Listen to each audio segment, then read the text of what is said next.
Hello friends, welcome back to our channel. നമ്മൾ ഇന്ന് കാണാൻ പോകുന്നത് വദന്തി എന്ന് പറയുന്ന സീരീസിന്റെ സീസൺ 2 ആണ്. ആദ്യത്തെ സീസൺ കാണാത്തവർക്കും ഇത് കാണാം, കാരണം ഇതൊരു പുതിയ സ്റ്റോറിയാണ്. റോഡ് പണിക്കിടെ കിട്ടുന്ന ഒരു അസ്ഥികുടം അത് ആരുടേതാണെന്ന് കണ്ടെത്താൻ ശ്രമിക്കുന്ന പോലീസുകാര്. അന്വേഷണത്തിനിടയിൽ പല ഘട്ടങ്ങളിലും ഇയാളായിരിക്കാം കുറ്റവാളി എന്ന് നമുക്ക് തോന്നുമെങ്കിലും നമുക്കൊന്നും ചിന്തിക്കാൻ പറ്റാത്ത ഒരാളാണ് ഈ ഒരു ക്രൈമിന്റെ പിന്നിലുള്ളത്. ഈ കിടിലൻ സീരീസിന്റെ എക്സ്പ്ലനേഷനിലേക്ക് കടക്കുന്നതിന് മുമ്പ് എല്ലാവരും നമ്മുടെ വീഡിയോ ഒന്ന് ലൈക്ക് ചെയ്ത് സപ്പോർട്ട് ചെയ്യാൻ മറക്കണ്ട. പലരും ലൈക്ക് ചെയ്യാൻ വിട്ടുപോകുന്നുണ്ട്. എപ്പിസോഡിന്റെ തുടക്കത്തിൽ തന്നെ കാണിക്കുന്നത് 8 ലൈൻ ഹൈവേയുടെ പണി നടക്കുന്നതിനിടയ്ക്ക് ആ ഭാഗത്തു നിന്നും ഒരു അസ്ഥികൂടം കണ്ടെത്തുന്നതായിട്ടാണ്. വാർത്തകളിലെല്ലാം തന്നെ ഇതിനെപ്പറ്റിയുള്ള ചർച്ചയായിരുന്നു. ഈ ഒരു പദ്ധതി തടയാൻ വേണ്ടിയിട്ട് എതിർഭാഗത്തുള്ള ആൾക്കാർ കൊണ്ടിട്ടതാണോ അസ്ഥികൂടമൊന്നും, അതല്ല വർഷങ്ങൾക്ക് മുമ്പ് അവിടെ വെച്ച് കൊല്ലപ്പെട്ട ആരുടേതെങ്കിലും ആയിരിക്കോ അതൊന്നുമായിരുന്നു എല്ലാവരും ചർച്ച ചെയ്തുകൊണ്ടിരുന്നത്. ഈ കേസിന്റെ അന്വേഷണം SP ആയ രതിക നായർ മൂസ എന്ന് പറയുന്ന SIക്കാണ് കൊടുക്കുന്നത്. മൂസയാണ് നമ്മുടെ ഈ സീരീസിന്റെ നായകൻ. ഈ അന്വേഷണത്തിൽ തന്റെ ടീമില് രാമർ എന്ന് പറയുന്ന പോലീസുകാരനും വേണമെന്ന് മൂസ ആവശ്യപ്പെടുന്നു. അങ്ങനെ അവർ രണ്ടുപേരും ഈ കേസ് അന്വേഷണം ആരംഭിക്കുകയാണ്.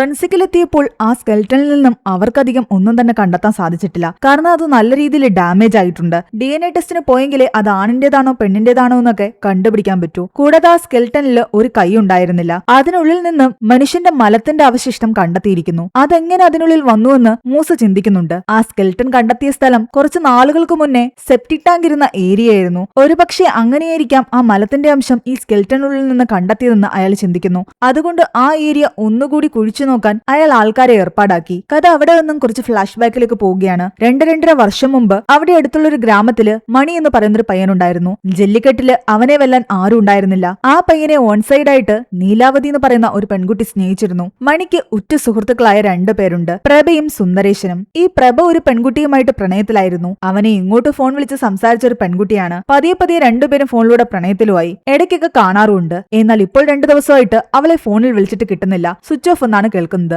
അവള് തന്നെ ചതിച്ചിട്ട് പോയിട്ടുണ്ടാകുമെന്ന് കരുതി പ്രഭ സങ്കടത്തിലായിരുന്നു. മണി പറയുന്നുണ്ട്, നമുക്ക് ഈ പെൺകുട്ടികളുമായിട്ട് ബന്ധമൊന്നുമില്ലാത്തതുകൊണ്ട് അങ്ങനെ ഒരു ടെൻഷൻ ഇല്ല എന്ന്. ജല്ലിക്കെട്ടിൽ വിജയിച്ച മണിയുടെ ഇന്റർവ്യൂവും അതിന്റെ താഴെ അവന്റെ പേരും വിവരങ്ങളും ഒക്കെ നീലാവതി കാണുന്നുണ്ട്. അതിൽ നിന്ന് അവന്റെ ഫോൺ നമ്പർ മനസ്സിലാക്കിയ നീലാവതി അത് തന്റെ ഫോണിൽ സേവ് ചെയ്യുന്നു. ഈ മണിയുടെ സഹോദരി വെമ്പ അവിടെ സ്കൂളിൽ പഠിക്കുകയാണ്. അവളുടെ ഉറ്റ സുഹൃത്തായിരുന്നു പൂർണി. 2 പേരും ഒരു പ്രോഗ്രാമിൽ ഡാൻസ് ചെയ്യുന്നുണ്ട്. എന്നാൽ ഡാൻസിനിടയ്ക്ക് വെമ്പ അവിടെ ആരെയോ കാണുകയും പേടിച്ച് അയാളെ തന്നെ നോക്കി നിൽക്കുകയും ചെയ്യുന്നുണ്ട്. പൂർണി ഇത് ശ്രദ്ധിക്കുകയും അവളോട് വീണ്ടും ഡാൻസ് ചെയ്യാൻ പറയുകയും ചെയ്യുന്നു. നിനക്ക് എന്തു പറ്റിയെന്ന് ടീച്ചേഴ്സ് ചോദിച്ചെങ്കിലും വെമ്പ ഒന്നും പറഞ്ഞില്ല. മണിയുടെ നമ്പർ കിട്ടിയ നീലാവതിയാകട്ടെ അന്ന് രാത്രി മണിയെ കോള് ചെയ്യുന്നുണ്ട്. ജല്ലിക്കെട്ടിൽ ഞാൻ നിങ്ങളെ കണ്ടിരുന്നു, എനിക്ക് നിങ്ങളെ ഒരുപാട് ഇഷ്ടമാണെന്നുള്ള രീതിയിലൊക്കെ സംസാരിക്കുന്നു. രാത്രിയിൽ ആരോ തന്നെ പറ്റിക്കാൻ വിളിച്ചതാണെന്നാണ് മണി കരുതിയത്. ഇവിടെ മൂസയും കൂട്ടരും കുഴിയെടുത്ത് വീണ്ടും പരിശോധിക്കുന്നതിനിടയിൽ അവർക്കൊരു കൈയുടെ സ്കെൽട്ടൻ കിട്ടുന്നു. ആ കൈയിലാകട്ടെ ഒരു വെള്ളി ബ്രേസ്ലെറ്റും കിടപ്പുണ്ടായിരുന്നു. നേരത്തെ കിട്ടിയ സ്കെൽട്ടന്റെ ബാക്കി ഭാഗമാണിതെന്ന് മനസ്സിലാക്കി അവർ ഈ കൈയുടെ ഭാഗവും ഫോറൻസിക്കിലേക്ക് അയക്കുന്നു. ആ സ്കെൽട്ടനിലുണ്ടായിരുന്ന ബ്രേസ്ലെറ്റ് വെച്ചിട്ട് ഈ അസ്ഥികൂടം ആരുടേതാണെന്ന് കണ്ടെത്താനുള്ള ശ്രമത്തിലായിരുന്നു അവർ. ആ ബ്രേസ്ലെറ്റ് നിർമ്മിച്ച കട തേടി ഇവർ പോകുന്നു. എന്നാൽ ആ കടക്കാരൻ കുറച്ചു നാളു മുമ്പേ കടയൊക്കെ ക്ലോസ് ചെയ്തിട്ടുണ്ടായിരുന്നു. പക്ഷെ അയാൾ പറയുന്നുണ്ട്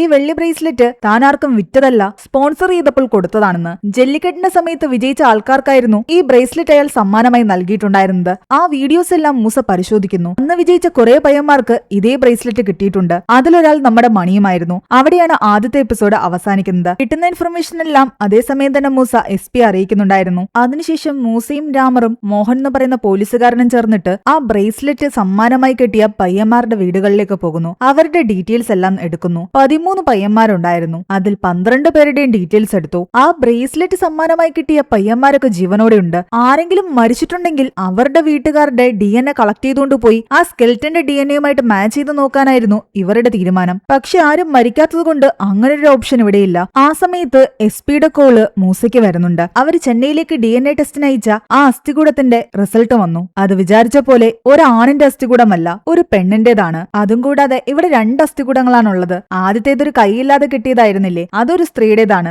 രണ്ടാമത് ബ്രേസ്ലെറ്റോടുകൂടി കിട്ടിയ ആ കൈയുടെ അസ്ഥികൂടം മറ്റൊരു സ്ത്രീയുടേതാണ്. അപ്പോൾ ഇവിടെ 2 മരണങ്ങൾ നടന്നിരിക്കുന്നു. അസ്ഥികൂട സ്ത്രീയുടേതാണെങ്കിൽ ഇനിയിപ്പോ നമ്മൾ ആ മണിയുടെ വീട്ടിലേക്ക് പോകേണ്ട കാര്യമുണ്ടോ? അവസാനമായിട്ട് ജല്ലിക്കെട്ടിൽ ബ്രേസ്ലെറ്റ് കിട്ടിയത് അവനല്ലേ, ഇനി അവന്റെ പിറകെ പോണ്ടാന്ന് രാമർ പറയുന്നു. എന്നാൽ മൂസ പറയുന്നുണ്ട്, അങ്ങനെ നമുക്ക് വിട്ടുകളയാൻ പറ്റില്ല. വെള്ളി ബ്രേസ്ലെറ്റ് ആണുങ്ങൾക്കാണ് കിട്ടിയതെങ്കിലും അവർ ഏതെങ്കിലും സ്ത്രീകൾക്ക് അത് സമ്മാനമായി നൽകിയിട്ടുണ്ടെങ്കിലോ, അതുകൊണ്ട് നമ്മുടെ ലിസ്റ്റിലുള്ള അവസാനത്തെ ആളായ മണിയുടെ വീട്ടിലേക്കും പോകണമെന്ന് പറഞ്ഞ് മൂസ അവിടേക്ക് പോകുന്നു. എന്നാൽ അവിടെ എത്തുമ്പോഴാണ് അറിയുന്നത് മൂസ 2 വർഷമായിട്ട് ജയിലിലാണെന്ന്. അവന്റെ സഹോദരിയെയും കാമുകയും കൊന്ന കേസിലായിരുന്നു അവൻ ജയിലിലായത്. ഒറ്റയ്ക്കായി പോയ അവന്റെ അമ്മയെ അവരുടെ സഹോദരൻ വന്ന് കൂട്ടിക്കൊണ്ടു പോവുകയും ചെയ്തു. ആ കേസ് അന്വേഷിച്ച പോലീസുകാരനെ കണ്ട് സംസാരിക്കുമ്പോഴാണ് മൂസ മനസ്സിലാക്കുന്നത് സഹോദരിയും കാമുകയും കൊന്ന കേസിൽ മണി ജയിലിൽ പോയെങ്കിലും അവരുടെ മൃതദേഹങ്ങൾ ഇതുവരെയും ഇതുവരെയും കണ്ടെത്തിയിട്ടില്ല എന്ന്. അതുകൊണ്ട് അവൻ ഇപ്പോഴും ശിക്ഷയൊന്നും വിധിച്ചിട്ടില്ല. രണ്ടും കൂടെ കണക്ട് ചെയ്ത് നോക്കിയപ്പോൾ ഇപ്പോൾ കിട്ടിയ ഈ അസ്ഥികൂടം മണിയുടെ കാമുകിയുടേതും സഹോദരിയുടേതുമായിരിക്കാമെന്ന് മൂസയ്ക്ക് ഡൗട്ട് തോന്നി. അതുകൊണ്ട് മണിയുടെ DNA കളക്ട് ചെയ്ത് ആ അസ്ഥികൂടങ്ങളുടെ DNAയുമായിട്ട് മാച്ച് ചെയ്ത് നോക്കാൻ ഇവർ തീരുമാനിക്കുന്നു. അതിലേതെങ്കിലും ഒരു അസ്ഥികൂടവുമായിട്ട് ഇവന്റെ DNA മാച്ച് ചെയ്യുകയാണെങ്കിൽ അത് അവന്റെ സഹോദരിയുടെ അസ്ഥികൂടം തന്നെയാണ്. കഥ വീണ്ടും ഫ്ലാഷ് ബാക്കിലേക്ക് പോകുന്നു. മണിയെ രാത്രിയില് നീലാവതി വിളിച്ചിട്ടുണ്ടായിരുന്നല്ലോ. നീ എന്തിനാ എന്നെ ഇങ്ങനെ വിളിക്കുന്നത്? പറ്റിക്കാനാണോ വിളിക്കുന്നതെന്നൊക്കെ അവൻ ചോദിച്ചപ്പോൾ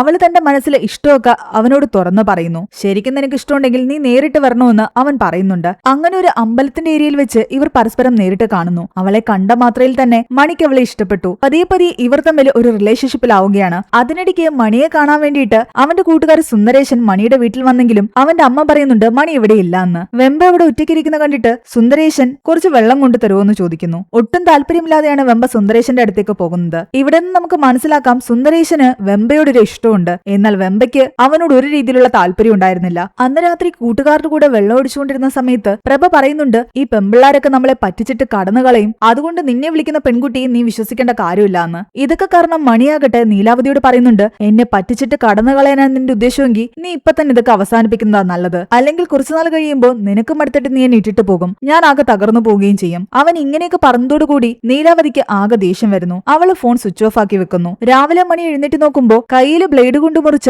ഒരു മുറിവിന്റെ ഫോട്ടോയാണ് നീലാവതി അവസാനമായിട്ട് അയച്ചിരിക്കുന്നത്. അവൾക്ക് എന്തെങ്കിലും പറ്റിക്കാണോ എന്ന് അവൻ പേടിക്കാൻ തുടങ്ങി. എന്നാൽ പ്രഭ പറയുന്നുണ്ട് ഇതുപോലൊരു ഫോട്ടോ എന്റെ കാമുകി എന്നെ അയച്ച് പേടിപ്പിച്ചിട്ടുണ്ടായിരുന്നു. എന്നെ പറ്റിച്ച അതേ പെൺകുട്ടി തന്നെയാണോ നിന്നെ പറ്റിച്ചുകൊണ്ടിരിക്കുന്നതെന്ന് എനിക്ക് ഡൗട്ട് ഉണ്ടെന്ന് പ്രഭ പറഞ്ഞതും അതൊന്ന് കൺഫേം ചെയ്യാന്ന് മണി തീരുമാനിക്കുന്നു. കഥ പ്രസന്റിലേക്ക് വരുന്നു. ഇവിടെ മണി കൊന്നു എന്ന് പറയപ്പെട്ടിരുന്ന അവന്റെ സഹോദരിയുടെ സ്കെൽട്ടൺ തന്നെയാണ് പോലീസുകാർ കണ്ടെത്തിയ ഒരു സ്കെൽട്ടൺ എന്ന് തെളിഞ്ഞിരിക്കുന്നു. രണ്ടാമത്തെ സ്കെൽട്ടൺ അവന്റെ കാമുകിയുടേതാണോ എന്ന് കണ്ടെത്താൻ വേണ്ടിയിട്ട് അവന്റെ കാമുകിയുടെ ഡീറ്റെയിൽസ് എടുത്ത് അവരുടെ പേരൻസുമായിട്ട് മാച്ച് ചെയ്ത് നോക്കുന്നു. അങ്ങനെ അതും കൺഫേം ആയി. ഇത്രയും കാലം ബോഡി കിട്ടാത്തത് കാരണം ശിക്ഷ വിധിക്കാതിരുന്ന മണിയുടെ കേസ് ഇപ്പോൾ തെളിഞ്ഞ മട്ടായി. ഇനിയിപ്പോൾ അവന് ശിക്ഷ വിധിക്കും. അതിനിടയ്ക്ക് മൂസയുടെ പേഴ്സണൽ ലൈഫിനെ പറ്റി നമ്മളെ കാണിക്കുന്നുണ്ട്. മൂസയുടെ വൈഫ് പ്രഗ്നന്റ് ആയിരുന്നു. താൻ ജോലി ചെയ്യുന്ന സ്ഥലത്ത് തന്നെ ഒരു വീട് വാടകയ്ക്ക് എടുത്ത് പ്രഗ്നന്റ് ആയ വൈഫിനെ മൂസ അവിടേക്ക് കൊണ്ടുവന്ന് താമസിപ്പിക്കുന്നു. മണിയുടെ കേസിന്റെ അവസാനത്തെ ഹിയറിംഗ് ആണ് ഇന്ന് നടക്കാൻ പോകുന്നത്. ഈ സ്കെൽട്ടൺ കണ്ടെത്തിയ സ്ഥലത്ത് മണിയെയും കൂട്ടരെയും കാണാറുണ്ടായിരുന്നുവെന്ന് അവിടുത്തെ ഒരു വാച്ച്മാനായ കണ്ണപ്പ മൊഴി കൊടുത്തത് കാരണം സാഹചര്യ തെളിവുകളും മണിക്കെതിരായി. അതോടുകൂടി മണി തന്നെയാണ് ഈ കൊലപാതകം ചെയ്തതെന്ന് തെളിയുകയും അവനെ ജീവപര്യന്തം ശിക്ഷയ്ക്ക് വിധിക്കുകയും ചെയ്തു.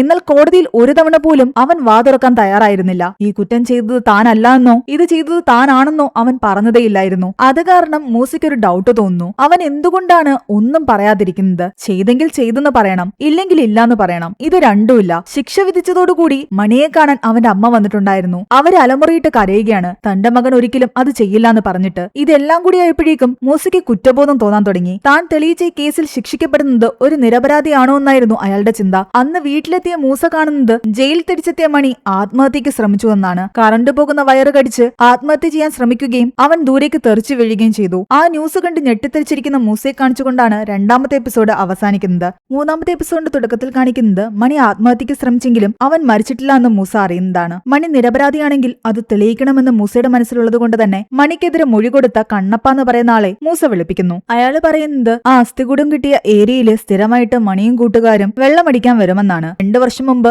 ആ ഏരിയയിലെ ഒരു വാച്ച്മാൻ ആയിരുന്നു ഇയാൾക്ക് കാശ് കൊടുത്തിട്ടായിരുന്നു മണിയും കൂട്ടരും അവിടെ മദ്യപിക്കാൻ വന്നിരുന്നതെന്നാണ് അയാൾ പറയുന്നത്. അന്ന് രാത്രിയിൽ ആ മണി അവിടെ വന്നിട്ടുണ്ടോ ഇല്ലയോ എന്നൊന്നും എനിക്കറിയില്ല. പക്ഷെ ഒരുപാട് പയ്യന്മാര് അവിടെ വരാറുണ്ട്. അതോടെ കേട്ടതോടെ മൂസയുടെ സംശയം കൂടിക്കൂടി വരുന്നു. മണി നിരപരാധിയായിരിക്കാം. ശരിക്കും എങ്ങനെയാണ് മണിയെ ഈ പോലീസുകാരെ അറസ്റ്റ് ചെയ്യാൻ കാരണമായതെന്ന് ആ പോലീസുകാരനോട് മൂസ ചോദിക്കുമ്പോൾ അയാൾ പറയുന്നുണ്ട് മണി നീലാവതി എന്ന് പറയുന്ന ഒരു പെൺകുട്ടിയെ പ്രണയിച്ചിരുന്നു. ആ പെൺകുട്ടിയുടെ വീട്ടിലറിയുകയും ഇഷ്യൂ ആയതും കാരണം അന്ന് രാത്രി ഇവർ രണ്ടുപേരും ഒളിച്ചോടി. നീലാവതിയെ മണി കൂട്ടിക്കൊണ്ടുവന്നത് അവന്റെ വീട്ടിലേക്കാണ്. പെൺകുട്ടിയുടെ വീട്ടുകാർ വന്ന് പ്രശ്നം ഉണ്ടാക്കുകയും പോലീസ് കേസ് കൊടുക്കുകയും ചെയ്തു. എന്നാൽ മണി പെൺകുട്ടിയെ വിട്ടുകൊടുക്കാൻ തയ്യാറായില്ല. അവസാനം ആ പെൺകുട്ടിയുടെ അച്ഛൻ പറഞ്ഞു തൽക്കാലം മകളെ വീട്ടിലേക്ക് വിട്, നിങ്ങളുടെ വിവാഹം ഞാൻ നടത്തി തരാമെന്ന്. അത് കേട്ടപ്പോൾ മണി പറയുന്നുണ്ട് 2 ദിവസം കഴിയുമ്പോഴേക്കും നീലാവതിയെ തന്റെ സഹോദരിയുടെ കൂടെ നിങ്ങളുടെ വീട്ടിലേക്ക് അയച്ചേക്കാം, തൽക്കാലം 2 ദിവസം അവളിവിടെ നിൽക്കട്ടെ എന്ന്. എന്നാൽ മണി അവളെ കൊണ്ടുവിടാമെന്ന് പറയുന്നതിന്റെ തലേന്ന് മണിക്കും നീലാവതിക്കും ഇടയിൽ എന്തോ വഴക്കം നടന്നു. അതിനുശേഷം പിറ്റേന്ന് മണി അവളെ കൊണ്ടുവിടുന്നതിന് മുൻപേ തന്നെ നീലാവതി വെമ്പയും കൂട്ടി അവിടെ നിന്നും ഇറങ്ങിപ്പോയി. അവളുടെ വീട്ടിലേക്ക് ചെന്നുവെന്നാണ് മണി കരുതിയത്. എന്നാൽ അവളുടെ വീട്ടുകാര് അവൾ അവിടെ എത്തിയിട്ടില്ല എന്ന് അറിയിച്ചപ്പോഴാണ് ഇവർ മിസ്സിംഗ് ആണെന്ന് മനസ്സിലാക്കിയത്.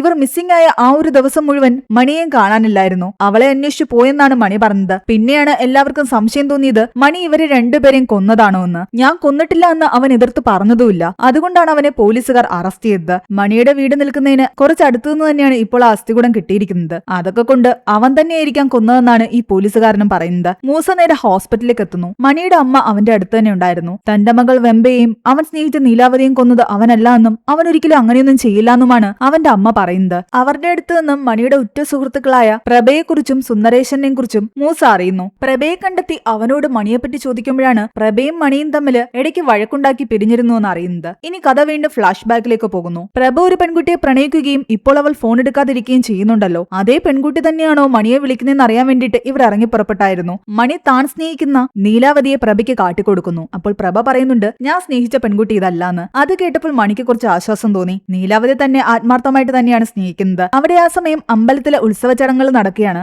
അവിടെ വെച്ച് പ്രഭ തന്റെ കാമുകയും കാണുന്നുണ്ട്. നീ എന്താ ഇത്രയും ദിവസം എന്നെ വിളിക്കാതിരുന്നെന്ന് പ്രഭ ചോദിച്ചതും ആ പെൺകുട്ടി പറയുന്നുണ്ട്, എന്റെ ഫോൺ നഷ്ടപ്പെട്ടു എന്ന്. മുൻപ് എനിക്കൊരു റിലേഷൻ ഉണ്ടായിരുന്നു. ആ പയ്യനാണ് എനിക്ക് ഫോൺ വാങ്ങി തന്നത്. അവൻ ആള് ശരിയല്ല, അതുകൊണ്ട് അവനുമായിട്ടുള്ള എല്ലാ ബന്ധവും ഞാൻ ഉപേക്ഷിച്ചു. പക്ഷെ ഇപ്പോൾ അവൻ എന്റെ ഇന്ന് ഫോണും വാങ്ങിയിട്ട് പോയി. അത് കാരണമാണ് എനിക്ക് നിന്നെ വിളിക്കാൻ പറ്റാതിരുന്നത്. അവനുമായിട്ട് എനിക്ക് ഇപ്പൊ ഒരു ബന്ധമില്ലാന്നും ഈ പെൺകുട്ടി പറയുന്നുണ്ട്. അത് കേട്ടതോടുകൂടി പ്രഭയ്ക്ക് കുറച്ച് ആശ്വാസം തോന്നി. അവൾക്ക് പുതിയൊരു ഫോൺ വാങ്ങി കൊടുക്കാമെന്നും പ്രഭ സമ്മതിച്ചു. അങ്ങനെ പ്രഭയും അവന്റെ കാമുകയും മണിയും നീലാവതി എല്ലാം തന്നെ പിന്നീട് ഒരുമിച്ചാണ് പലയിടങ്ങളിലും വെച്ച് കണ്ടുമുട്ടിക്കൊണ്ടിരുന്നത്. ഇവരെ അതിനെല്ലാം ഹെൽപ്പ് ചെയ്തത് സുന്ദരേശനും. അങ്ങനെയിരിക്കെ ഇവരെ ഒരുമിച്ച് കണ്ട ഒരു കോമൺ ഫ്രണ്ട് ആകട്ടെ മണിയെ വിളിച്ചിട്ട് പറയുന്നുണ്ട്, പ്രഭ സ്നേഹിക്കുന്ന ആ പെൺകുട്ടി ശരിയല്ലാന്നും അവൾക്ക് പല പയ്യന്മാരുമായിട്ടും ബന്ധമുണ്ടെന്നും അതുകൊണ്ട് അവനോടൊന്ന് സൂക്ഷിച്ചോളാൻ പറയാൻ. മണി ഈ കാര്യം പ്രഭയോട് പറഞ്ഞതും പ്രഭ ദേഷ്യപ്പെടുന്നു. എന്റെ ആള് അത്രക്കാരിയല്ലാന്ന് പറഞ്ഞിട്ട്, നീ സ്നേഹിക്കുന്ന പെണ്ണായിരിക്കും അങ്ങനെയൊക്കെ ഉള്ളത്. അതിന്റെ പേരിൽ അങ്ങോട്ടും ഇങ്ങോട്ടും അവർ തമ്മിൽ വഴക്കായി. അതിനുശേഷം പ്രഭയും മണിയും അധികം സംസാരിക്കാറുണ്ടായിരുന്നില്ല. പ്രഭയിൽ നിന്നും ഇത്രയും കാര്യങ്ങൾ കേട്ട സ്ഥിതിക്ക് മൂസ തൽക്കാലം അവനെ വിട്ടയച്ചു. മണിയുടെ രണ്ടാമത്തെ കൂട്ടുകാരൻ സുന്ദരേശനെ പറ്റി അന്വേഷിക്കാൻ മറ്റു പോലീസുകാരോട് പറയുകയും ചെയ്തു. പിന്നീട് മൂസ മണിയെ ജയിലിൽ പോയി കണ്ട് സംസാരിക്കാൻ ശ്രമിച്ചെങ്കിലും മണി ഒന്നും വിട്ടു പറയുന്നുണ്ടായിരുന്നില്ല.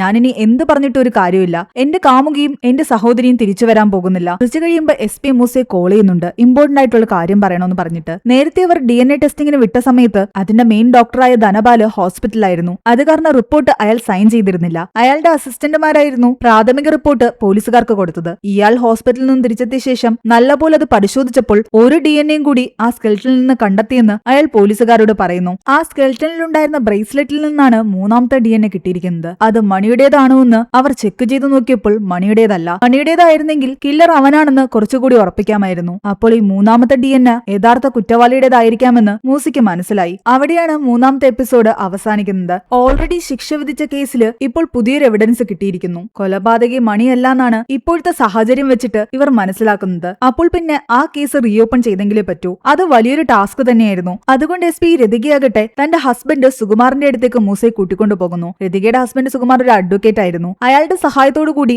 മണിയുടെ ഈ കേസ് റീഓപ്പൺ ചെയ്യാനുള്ള പേപ്പേഴ്സ് എല്ലാം തന്നെ കോടതിയിൽ ഇവർ ഹാജരാക്കുന്നു. IG-യോടും ഇവർ ഇതിനെപ്പറ്റി സംസാരിക്കുന്നു. കേസ് റീഓപ്പൺ ചെയ്യണമെങ്കിൽ മണി കൂടി സഹകരിച്ചെങ്കിലേ പറ്റൂ. കൂടുതൽ ഡീറ്റെയിൽസ് അവനിൽ നിന്ന് അറിയാൻ വേണ്ടിയിട്ട് സുകുമാറും മൂസയും അവനോട് പോയി സംസാരിക്കുന്നുണ്ട്. കഥ വീണ്ടും ഫ്ലാഷ് ബാക്കിലേക്ക് പോകുന്നു. മണിയും നീലാവതിയും റിലേഷൻഷിപ്പിലായിരുന്നല്ലോ. ഇവരുടെ ഈ ബന്ധം നീലാവതിയുടെ സഹോദരൻ നീലകണ്ഠൻ അറിയുന്നുണ്ട്. മണിയുടെ സുഹൃത്ത് പ്രഭയാകട്ടെ നീലകണ്ഠന്റെ ഒരു ഫ്രണ്ടിനോട് പറഞ്ഞതുകൊണ്ടാണ് നീലകണ്ഠൻ ഇത് അറിഞ്ഞത്. അതറിഞ്ഞ അയാളാകട്ടെ നീലാവതിയെ ഒരുപാട് ഉപദ്രവിക്കുന്നു. മറ്റൊരു ജാതിയിൽപ്പെട്ട അവനുമായിട്ട് ഒരു ബന്ധവും വെക്കാൻ പാടില്ലെന്നും നിന്നെ കൊന്നുകളയുന്നും പറഞ്ഞ് ഭീഷണിപ്പെടുത്തുന്നു. അന്ന് രാത്രി അടികൊണ്ട് അവശനിലയിലായ നീലാവതിയാകട്ടെ മണിയെ കോൾ ചെയ്തിട്ട് വീട്ടിൽ കാര്യങ്ങളൊക്കെ അറിഞ്ഞുവെന്നും തന്നെ അടിച്ചുവെന്നും പറയുന്നു. ഇത് കേട്ട് മണി അവളോട് രാത്രിയിൽ തന്നെ ഇറങ്ങി വരാൻ പറഞ്ഞു. അങ്ങനെ ആരും അറിയാതെ അവർ രാത്രിയിൽ ഇറങ്ങിത്തിരിക്കുകയും മണി നീലാവതിയെ തന്റെ വീട്ടിലേക്ക് കൊണ്ടുവരികയും ചെയ്തു. പിറ്റേന്ന് അവളെ കാണാനില്ലാന്ന് പറഞ്ഞിട്ട് പോലീസ് സ്റ്റേഷനിൽ കംപ്ലൈന്റും കൊടുത്തിട്ട് അവളുടെ വീട്ടുകാരെ നേരെ മണിയുടെ വീട്ടിൽ വന്ന് പ്രശ്നമുണ്ടാക്കി. അവളുടെ ചേട്ടൻ അപ്പോഴും ആ ബന്ധത്തിനെതിരായിരുന്നു. എന്നാൽ അവളുടെ അച്ഛൻ പറയുന്നുണ്ട്, വെറുതെ കുടുംബത്തിന് നാണക്കേടുണ്ടാക്കണ്ട, നീ വീട്ടിലേക്ക് തിരിച്ചു വരണം, നിങ്ങളുടെ വിവാഹം ഞാൻ നടത്തിത്തരാമെന്ന്. ചേട്ടൻ പ്രശ്നക്കാരനാണെങ്കിലും അച്ഛൻ വാക്കുനിന്ന സ്ഥിതിക്ക് പറഞ്ഞത് ചെയ്യുമെന്ന് നീലാവതിക്ക് അറിയാവുന്നതുകൊണ്ട് 2 ദിവസം കഴിയുമ്പം വീട്ടിലേക്ക് പോകാമെന്ന് അവർ തീരുമാനിച്ചിരിക്കുകയായിരുന്നു. നീലാവതിയെ ഒറ്റയ്ക്ക് വിട്ടുകഴിഞ്ഞാൽ ചിലപ്പോ അവളുടെ അച്ഛൻ പറഞ്ഞ വാക്ക് പാലിച്ചില്ലെങ്കിലോ അയാളുടെ മനസ്സ് മാറിയാലോ എന്നൊക്കെ ചിന്തിച്ചതുകൊണ്ടാണ് നീലാവതിയുടെ കൂടെ തന്റെ സഹോദരിയെ കൂടി നിങ്ങളുടെ വീട്ടിലേക്ക് അയക്കുമെന്ന് മണി പറഞ്ഞത്. എന്നാൽ താൻ കൊണ്ടുവിടുന്നതിന് മുൻപ് തന്നെ ഇവർ രണ്ടുപേരും എന്തിനാണ് ഇറങ്ങിപ്പോയതെന്ന് തനിക്ക് അറിയില്ല എന്ന് അവൻ പറയുന്നു. ഇവിടെ SP-ക്ക് ഈ കേസ് റീഓപ്പൺ ചെയ്യാനുള്ള അനുമതി കിട്ടി. മണിയെ കൂടാതെ ഇപ്പൊ ഇവരുടെ സംശയത്തിന്റെ നിഴലിലുള്ളത് മണിയുടെ ഫ്രണ്ട് പ്രഭയും നീലാവതിയുടെ സഹോദരൻ നീലകണ്ഠനുമാണ്. ഇവർ രണ്ടുപേരുടെയും DNA സാമ്പിൾ എടുക്കുന്നു. എന്നിട്ട് ആ സ്കെൽറ്റനിലെ ബ്രേസ്ലെറ്റിലുണ്ടായിരുന്ന കില്ലറുടേതെന്ന് സംശയിക്കുന്ന ഇവർ മാച്ച് ചെയ്ത് നോക്കാൻ തീരുമാനിക്കുന്നു. ഇനി അവർക്ക് ഒരാളെ കൂടി കണ്ടെത്താനുണ്ട്, സുന്ദരേശൻ, മണിയുടെ രണ്ടാമത്തെ സുഹൃത്ത്. സുന്ദരേശന്റെ വീട് കണ്ടുപിടിച്ച് അവിടെ എത്തുമ്പോൾ സുന്ദരേശന്റെ അമ്മ പറയുന്നുണ്ട്, അവൻ ചെന്നൈയിൽ ഒരു കമ്പനിയിൽ ജോലി ചെയ്യുകയാണ്, വല്ലപ്പോഴും മാത്രമേ ഇങ്ങോട്ടേക്ക് വിളിക്കാറുള്ളൂ, ഇടയ്ക്കൊക്കെ വരാറുള്ളൂ എന്ന്. അവൻ ഇനി വിളിക്കുമ്പോൾ സ്റ്റേഷനിലേക്ക് വരാൻ പറയണമെന്ന് മൂസ് അവന്റെ അമ്മയോട് പറയുന്നു. എന്നാൽ പിറ്റേന്ന് അവരറിയുന്നുണ്ട് അവന്റെ അമ്മ വീടും പൂട്ടിയിട്ട് എവിടേക്കോ പോയിരിക്കുന്നുവെന്ന്. അവരുടെ ഫോൺ ലൊക്കേഷൻ ലൊക്കേഷൻ ട്രേസ് ചെയ്ത് പോകുമ്പോൾ തന്റെ മകൻ സുന്ദരേശനെയും കൂട്ടി ആ അമ്മ എവിടേക്കോ രക്ഷപ്പെടാൻ ശ്രമിക്കുകയായിരുന്നു. മൂസയും കൂട്ടരും അവരെ കൈയോടെ പിടിച്ചു. നിങ്ങളാണോ നീലാവതിയും വെമ്പയും കൊന്നതെന്ന് മൂസ ചോദിക്കുന്നു. എന്തിനാ അല്ലെങ്കിൽ നിങ്ങൾ ഇങ്ങനെ ഒളിച്ചോടാൻ ശ്രമിക്കുന്നത്? എന്നാൽ അവർ കരഞ്ഞുകൊണ്ട് പറയുന്നുണ്ട്, അതുമായിട്ട് എന്റെ മകനോ എനിക്കോ ഒരു ബന്ധവുമില്ല. എന്റെ മകൻ വെമ്പയെ പ്രണയിച്ചിട്ടുണ്ടായിരുന്നു. ആ പെൺകുട്ടി മരിച്ച ശേഷം അവന്റെ മാനസിക നില തന്നെ തകരാറിലായി. ഒരുപാട് ട്രീറ്റ്മെന്റ് ഒക്കെ ചെയ്ത ശേഷമാണ് അവളെക്കുറിച്ചുള്ള ഓർമ്മകളൊക്കെ മറന്നിട്ട് അവൻ ഇപ്പോൾ നോർമലായിട്ടിരിക്കുന്നത്. വീണ്ടും ഈ കേസുമായിട്ട് നിങ്ങൾ അവന്റെ അടുത്തേക്ക് വന്നു കഴിഞ്ഞാൽ വെമ്പയെക്കുറിച്ചുള്ള ഓർമ്മകൾ അവന്റെ മനസ്സിലേക്ക് വരും. അവൻ വീണ്ടും പഴയ അവസ്ഥയിലാകുമെന്ന് പേടിച്ചിട്ടാണ് ഞാൻ അവനെയും കൊണ്ട് ഇവിടെ നിന്ന് രക്ഷപ്പെടാൻ ശ്രമിച്ചത്. ഓരോരുത്തരെയും സംശയിക്കുന്നുണ്ടെങ്കിലും കേസ് എങ്ങും എത്താത്തത് കാരണം മൂസ ആകെ കൺഫ്യൂഷനിലായിരുന്നു. അവിടെയാണ് 4ാമത്തെ എപ്പിസോഡ് അവസാനിക്കുന്നത്. 5ാമത്തെ എപ്പിസോഡിന്റെ തുടക്കത്തിൽ കാണിക്കുന്നത് ഫ്ലാഷ് ബാക്ക് സീൻ തന്നെയാണ്. വെമ്പയെ സുന്ദരേശൻ സ്നേഹിക്കുന്ന കാര്യം പ്രഭയോട് അവൻ പറയുന്നു. എന്നാൽ നീ ഇതുവരെയും ഇത് മണിയോട് എന്താ പറയാത്തെന്ന് പ്രഭ ചോദിച്ചപ്പോൾ സുന്ദരേശൻ ഒന്നും വേണ്ടിയില്ല. ഒരു ദിവസം പൂർണിയും വെമ്പയും സ്കൂൾ വിട്ട് വരുമ്പോൾ സുന്ദരേശൻ അവളെ കാണാൻ വേണ്ടി പിറകെ പോകുന്നു. വെമ്പയ്ക്ക് മനസ്സിലാകുന്നുണ്ട് സുന്ദരേശൻ തന്നെ കാണാൻ വേണ്ടിയിട്ടാണ് അങ്ങോട്ടും ഇങ്ങോട്ടും ഈ സൈക്കിളിൽ പോകുന്നതെന്ന്. അത് കാരണം പൂർണിയോട് വെമ്പ പറയുന്നുണ്ട്, നീ എന്റെ കൂടെ വീട് വരെ വരാൻ. കഥ വീണ്ടും പ്രസന്റിലേക്ക് വരുന്നു. വെമ്പയുടെ മരണം പൂർണിയും വല്ലാതെ വേദനിപ്പിച്ചിട്ടുണ്ടായിരുന്നു. കാരണം അവളുടെ ഉറ്റ സുഹൃത്തായിരുന്നല്ലോ വെമ്പ. ഇപ്പോൾ പൂർണിയുടെ വിവാഹം തീരുമാനിച്ചിരിക്കുകയാണ്. ആ വിവാഹം വിളിക്കാൻ വേണ്ടിയിട്ട് വെമ്പയുടെ അമ്മയെ കാണാൻ പൂർണി എത്തുമ്പോൾ വെമ്പയുടെ ഓർമ്മയ്ക്കായിട്ട് അവളുടെ ഏതെങ്കിലും ഡ്രസ്സ് തരുമോ എന്ന് പൂർണി ചോദിക്കുന്നു. ഇഷ്ടമുള്ളത് എടുത്തുകൊള്ളാൻ അവർ പറയുകയും ചെയ്തു. അങ്ങനെ അവളുടെ ഒരു ചുരിദാറും എടുത്തുകൊണ്ട് പൂർണി അവിടെ നിന്നും പോയി. SP മൂസയെ വിളിച്ചിട്ട് പറയുന്നുണ്ട്, അവർ അയച്ച 3 DNA സാമ്പിളും കില്ലറുടേതെന്ന് സംശയിക്കുന്ന ആ സാമ്പിളുമായിട്ട് മാച്ച് അല്ല എന്ന്. ആ സമയം നീലാവതിയുടെ അച്ഛനും വന്ന് മൂസയോട് സംസാരിക്കുന്നു. നിങ്ങൾ കേസ് റീഓപ്പൺ ചെയ്ത കാര്യമൊക്കെ ഞങ്ങൾക്ക് മനസ്സിലായി. ആൾക്കാരെല്ലാം മണിയാണ് അവരെ കൊന്നതെന്ന് പറയുന്നു. ചില ആൾക്കാർ ഞങ്ങളെയും കുറ്റപ്പെടുത്തുന്നുണ്ട്. മണിയുമായിട്ട് നീലാവതി ഒരു ബന്ധം പുലർത്താതിരിക്കാൻ വേണ്ടിയിട്ട് അവളെ ഞങ്ങൾ കൊന്നതാണെന്ന്. ശരിക്കും യഥാർത്ഥ കൊലയാളി ആരാണെന്ന് നിങ്ങൾ എത്രയും പെട്ടെന്ന് കണ്ടുപിടിക്കണമെന്നാണ് നീലാവതിയുടെ അച്ഛനും പറയുന്നത്. അയാൾ പോയി കഴിയുമ്പോൾ രാമർ വന്ന് മൂസയോട് പറയുന്നുണ്ട്, നമ്മുടെ കേസ് പോലൊരു കേസ് മറ്റൊരു സ്റ്റേഷനിൽ റിപ്പോർട്ട് ചെയ്തിട്ടുണ്ടെന്ന്. 2 ദിവസം മുമ്പ് ഒരു നായ ഒരു കൈ കടിച്ചെടുത്തുകൊണ്ട് വന്നിട്ടുണ്ടായിരുന്നു. കുറച്ചു ദൂരം മാറി ഒരു ഡെഡ് ബോഡിയും കിടപ്പുണ്ട്. കൈ വെട്ടിമാറ്റിയ നിലയിലാണ് ആ ഡെഡ് ബോഡി ഉണ്ടായിരുന്നത്. നമുക്ക് കിട്ടിയ അസ്ഥികൂടവും അങ്ങനെയായിരുന്നല്ലോ. അതുകൊണ്ട് ചിലപ്പോൾ രണ്ടും ചെയ്തത് ഒരേ കൊലയാളിയായിരിക്കാമെന്നുള്ള ഡൗട്ട് കൊണ്ടാണ് രാമർ മൂസയോട് ഈ കാര്യം പറയുന്നത്. മൂസ അങ്ങനെ ആ സ്റ്റേഷനിൽ പോയി അവരുമായി സംസാരിക്കുന്നു. ആ പോലീസുകാരൻ പറയുന്നുണ്ട്, ആ സ്ത്രീയുടെ ബോഡി കിട്ടുന്ന സമയത്ത് ശരീരത്തിലധികം തുണിയൊന്നും ഉണ്ടായിരുന്നില്ല എന്ന്. റേപ്പ് നടന്നതായിട്ട് അവർക്ക് ഡൗട്ട് ഉണ്ടായിരുന്നു. മോർച്ചറിയിലെത്തി അവർ ബോഡി കാണുന്നുണ്ട്. മുഖമെല്ലാം തന്നെ ഇടിച്ച് വികൃതമാക്കിയ രീതിയിലായിരുന്നു ആ ബോഡി ഉണ്ടായിരുന്നത്. ബോഡി കിട്ടുന്ന സ്പോട്ടിൽ പോയി പരിശോധിക്കുമ്പോൾ ആ സ്ത്രീയെ കൊല്ലാൻ ഉപയോഗിച്ച രക്തം പുരണ്ടൊരു കല്ല് ഇവർക്ക് കിട്ടുന്നുണ്ട്. അതിൽ നിന്നും DNA സാമ്പിൾസ് കിട്ടുമെന്ന് പരിശോധിക്കാൻ വേണ്ടിയിട്ട് അവർ ഫോറൻസിക്കിലേക്ക് അയക്കുന്നു. കല്ലെന്തായാലും കൊലയാളി തൊട്ടിട്ടുണ്ടാകുമല്ലോ. അതിൽ നിന്ന് കിട്ടുന്ന DNAയും ഇവരുടെ കയ്യിലുള്ള കൊലയാളിയുടെ DNA എന്ന് സംശയിക്കുന്ന DNAയും തമ്മിൽ മാച്ച് ചെയ്ത് നോക്കിക്കഴിഞ്ഞാൽ രണ്ടും ചെയ്തത് ഒരാളാണോ എന്ന് അവർക്ക് കണ്ടെത്താൻ സാധിക്കും. പ്രേന്വേഷണത്തിനൊടുവിൽ മരിച്ചുപോയ ആ സ്ത്രീയുടെ ഐഡന്റിറ്റി അവർ കണ്ടെത്തി. ദേവകി എന്നായിരുന്നു ആ സ്ത്രീയുടെ പേര്. അവരൊരു നഴ്സാണ്. ഇവിടെ പ്രഭയാകട്ടെ തന്റെ കാമുകിയോട് പറയുന്നുണ്ട്, മണിയും സുന്ദരേശനും തന്നിൽ നിന്നും എന്തൊക്കെയോ മറക്കുന്നതായിട്ട് തനിക്ക് തോന്നുന്നുണ്ട്. തനിക്ക് മണിയെ കണ്ട് ചിലത് സംസാരിക്കാനുണ്ടെന്ന്. അത് കാരണം അവൻ ജയിലിൽ പോയി മണിയെ കാണുകയും ചെയ്യുന്നു. ഇപ്പോൾ കണ്ടെത്തിയ ആ സ്ത്രീയുടെ കൊലപാതകത്തിൽ സംശയിക്കുന്ന കൊലപാതകയുടെ DNAയും വെമ്പയുടെ സ്കെൽറ്റനിലുണ്ടായിരുന്ന വെള്ളി ബ്രേസ്ലെറ്റിലുണ്ടായിരുന്ന ആ DNAയും തമ്മിൽ മാച്ച് ചെയ്ത് നോക്കുമ്പോൾ അത് പെർഫെക്റ്റ് മാച്ച് ആയിട്ട് വരുന്നു. കൂടാതെ ആ DNA ഈ ഫോറൻസിക്കുകാരുടെ ഡേറ്റാബേസ് വെച്ചിട്ട് പരിശോധിക്കുമ്പോഴാകട്ടെ വേറെ പല കേസുകളിലും പ്രതിയായിട്ടുള്ള ആളുടെ DNAയുമായിട്ട് മാച്ചിങ് ആണ്. ഏകദേശം 4 കൊലപാതകങ്ങളും കുറച്ച് മോഷണങ്ങളിലും എല്ലാം തന്നെ ഇതേ DNA തന്നെയാണ് കിട്ടിയിരിക്കുന്നത്. അങ്ങനെയാണെങ്കിൽ ഇതൊരു സീരിയൽ കില്ലിംഗ് ആയിരിക്കാമെന്നായിരുന്നു ഇവരുടെ ഡൗട്ട്. അവിടെയാണ് 5ാമത്തെ എപ്പിസോഡ് അവസാനിക്കുന്നത്. 6ാമത്തെ എപ്പിസോഡിന്റെ തുടക്കത്തിൽ നമ്മൾ ഈ ഒരു ഫാക്ടറി കാണിക്കുന്നുണ്ട്. അവിടെ അന്യസംസ്ഥാന തൊഴിലാളികളായ ഒരുപാട് പേർ ജോലി ചെയ്യുന്നുണ്ടായിരുന്നു. അതിലൊരു അതിഥി തൊഴിലാളി ജോലി കഴിഞ്ഞ് ഓട്ടോയിൽ കയറുന്ന സമയത്ത് അതിലിരിക്കുന്ന പെൺകുട്ടിയെ മോശമായ രീതിയിൽ നോക്കുന്നുണ്ട്. ആ പെൺകുട്ടിയും ആകെ ഡിസ്റ്റർബ്ഡ് ആയിട്ട് ബാഗ് കൊണ്ട് തന്റെ ശരീരം മറയ്ക്കുന്നു. തങ്ങളുടെ അന്വേഷണത്തില് ഒരു സീരിയൽ കില്ലർ ആയിരിക്കാം പ്രതി എന്നുള്ള സംശയം SP മൂസയും ചേർന്നിട്ട് IG അറിയിക്കുന്നു. ആദ്യ IG അത് അക്സെപ്റ്റ് ചെയ്തില്ലെങ്കിലും എന്താണെങ്കിലും ഇത് രഹസ്യമായിട്ട് തന്നെ അന്വേഷിക്കാനാണ് അയാൾ പറയുന്നത്. പക്ഷെ ഇതൊന്നും അറിയാതെ മോഹൻ എന്ന് പറയുന്ന പോലീസുകാരനാകട്ടെ ഒരു പയ്യന്റെ യൂട്യൂബ് ചാനലിലൂടെ ഈ കേസിനെ പറ്റിയുള്ള ഡീറ്റെയിൽസ് എല്ലാം തന്നെ ജനങ്ങളിലേക്ക് എത്തിക്കുന്നു. നീലാവതിയുടെയും വെമ്പയുടെയും കൊലയ്ക്ക് പിന്നിൽ മണിയല്ലാന്നും അതിന്റെ പിന്നിൽ ഒരു സീരിയൽ കില്ലർ ആണെന്നുള്ള രീതിയിലായിരുന്നു മോഹൻ പറഞ്ഞത്. അത് പെട്ടെന്ന് വൈറലായി. പോലീസ് സ്റ്റേഷനിലെ മുന്നിൽ മീഡിയ തടിച്ചുകൂടി. സംഭവം പുറത്തു പോയതോടുകൂടി മിക്കവാറും തങ്ങൾക്ക് രണ്ടുപേർക്കും സസ്പെൻഷൻ കിട്ടുമെന്ന് SPയും മൂസയും പേടിച്ചു. IGയുടെ കയ്യിൽ നിന്ന് അവർക്ക് ഒരുപാട് വഴക്കം കിട്ടി. എന്നാൽ കമ്മീഷണർ പറയുന്നുണ്ട്, സംഭവം പുറത്തു പോയെങ്കിലും സാരമില്ല, നിങ്ങൾ എന്തൊക്കെയാണെങ്കിലും ഈ കേസ് അന്വേഷിച്ച് കംപ്ലീറ്റ് ചെയ്തെങ്കിലേ പറ്റൂവെന്ന്. അതിനുവേണ്ടി അവർക്കൊരു ടീമിനെ തന്നെ കമ്മീഷണർ കൊടുക്കുകയും ചെയ്തു. കുറെ കൊലപാതകങ്ങളിൽ സെയിം DNA കിട്ടിയെന്ന് പറഞ്ഞില്ലേ, ആ കൊലപാതകങ്ങളെ പറ്റി എല്ലാം തന്നെ ഇവർ അന്വേഷിക്കുന്നുണ്ട്. അതിൽ പല സ്ത്രീകളും റേപ്പിനിരയായാണ് മരിച്ചിരിക്കുന്നത്. പക്ഷെ ആ കേസിലൊക്കെ സംശയം തോന്നിയ പലരെയും പോലീസുകാർ അറസ്റ്റ് ചെയ്തിട്ടുണ്ട്.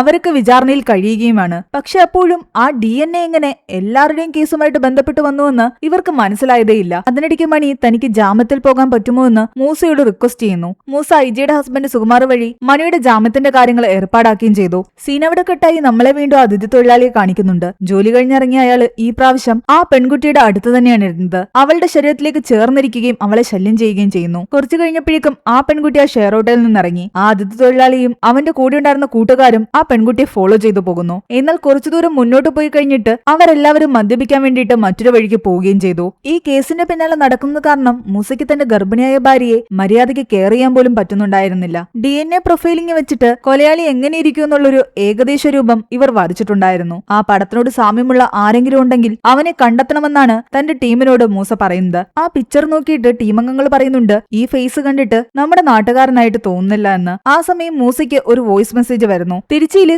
ഒരു ഫാക്ടറിയിൽ കത്തിക്കരിഞ്ഞ നിലയിൽ ഒരു ഡെഡ് ബോഡി കണ്ടെത്തി. ആ ഡെഡ് ബോഡിയുടെ DNA-യും ഇവർ അന്വേഷിക്കുന്ന കൊലയാളിയുടെ DNA-യും തമ്മിൽ മാച്ച് ആയിരിക്കുന്നു. മൂസ അവിടേക്ക് എത്തിയപ്പോഴാണ് ആ കേസ് അന്വേഷിച്ചുകൊണ്ടിരുന്ന പോലീസുകാരൻ പറയുന്നത്, നിങ്ങൾ അന്വേഷിച്ചുകൊണ്ടിരിക്കുന്ന കൊലയാളിയായിരിക്കാം ഈ മരിച്ചിരിക്കുന്നതെന്ന്. എന്നാൽ അവിടെയുള്ള പ്രശ്നം എന്തെന്നാൽ ഈ മരിച്ചിരിക്കുന്നത് ഒരു ലേഡിയാണ്. അത് കേട്ടത് മൂസ ഞെട്ടി. തങ്ങൾ അന്വേഷിച്ചുകൊണ്ടിരിക്കുന്ന കൊലയാളിയുടെ DNA ഒരു മെയിലിന്റെ DNA ആണ്. പക്ഷെ ഇവിടെ മരിച്ചിരിക്കുന്നത് ഒരു ഫീമെയിലും. അങ്ങനെയെങ്കിൽ ആ മെയിലിന്റെ DNA എങ്ങനെ ഈ ഫീമെയിലിന്റെ ബോഡിയിൽ വരും? അപ്പോൾ കൊലയാളി ശരിക്കും ആണാണോ പെണ്ണാണോ? ആ കൺഫ്യൂഷനിൽ നിൽക്കുന്ന മൂസയെ കാണിച്ചുകൊണ്ടാണ് 6ാമത്തെ എപ്പിസോഡ് അവസാനിക്കുന്നത്. 7ാമത്തെ എപ്പിസോഡിന്റെ തുടക്കത്തിൽ കാണിക്കുന്നത് മണി ബെയില് കിട്ടി പുറത്തിറങ്ങുന്നതാണ്. നാട്ടിലെത്തി അവനെ പ്രഭ കാണുന്നുണ്ട്. സുന്ദരേശൻ വെമ്പയെ സ്നേഹിച്ചിരുന്ന കാര്യം നമ്മളിൽ നിന്നും മറച്ചുവെന്നും അവന്റെ ബിഹേവിയറിൽ എന്തൊക്കെയോ മാറ്റം ഉണ്ടായിരുന്നു എന്നുമൊക്കെ പ്രഭ പറയുന്നുണ്ട്. വെമ്പയുടെയും നീലാവതിയുടെയും മരണത്തില് പ്രഭയ്ക്ക് സംശയം സുന്ദരേശനെയായിരുന്നു. എന്നാൽ അവൻ നിന്നെപ്പോലെ തന്നെ എന്റെ നല്ല സുഹൃത്താണെന്നും അന്ന് അവർ രണ്ടുപേരെയും കാണാതാകുന്ന സമയത്ത് അവൻ എന്റെ കൂടെ ഉണ്ടായിരുന്നുവെന്നും മണി പ്രഭയോട് പറയുന്നുണ്ട്. ഇവിടെ മൂസ ആ DNA-യുടെ കാര്യത്തിൽ ആകെ കൺഫ്യൂഷനിലായി ഡോക്ടർ ധനപാലിനെ കാണുന്നുണ്ട്.